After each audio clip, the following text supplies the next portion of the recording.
Hello mga people! For today's video, mag-vlog-vlogan tayo. Ito na nga dahil nabudol ako sa Shopee, napa-order tuloy ako ng pangkulot sa buho para maiba naman ang aking style. Style bulok. Nagpariban pa, kukulotin din naman, diba? Hahay nako. Pero okay lang. Either way, tagal ko nga pala kinulot yan halos 1 hour din siguro. Tiis ganda lang. Fast forward pa natin para minekos-mekos mo na yan insan. Ang hirap din pala mag-voice over, no? Di mo alam po ano mo sasabihin mo. At eto na nga, tapos na. Naglagay naman tayo dyan ng sa Tapos tinanan na nga yan. Para maano na, kaya anilin natin yan ng ganyan. Tapos anihin mo lang. Katapos mo ang anahin na natin. Tapos sarado na natin yung Tapos kunin na natin yung para masimulan na natin ipahid yung sa At humihinga lang ako. Nakita ko may voice over na. At puro tuloy.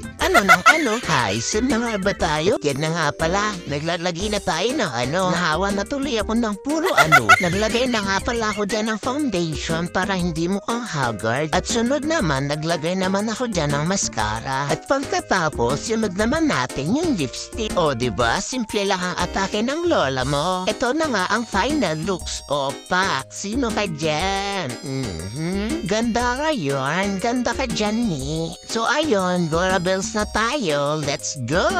Nakasakay na nga kami ng jeep dyan. Papuntang Post Office, Manila. Dahil magdadala kami dito sa Jones Bridge. And here we go! Naglalakad na nga kami dyan.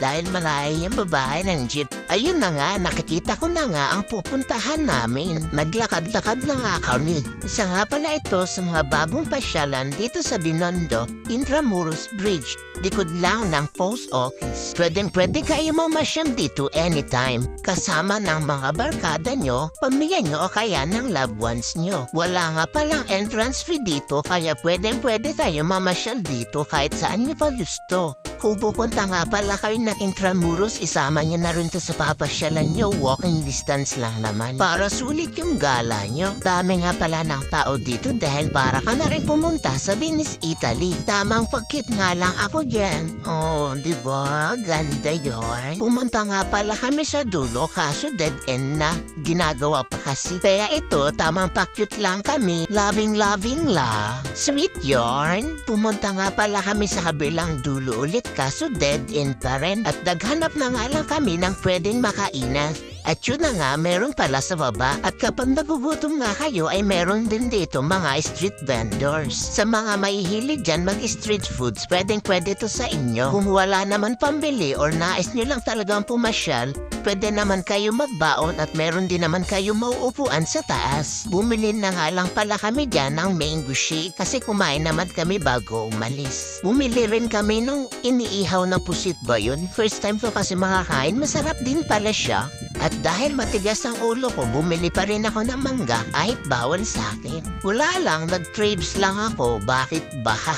Bawi na lang sa maraming tubig para iwas UTI again.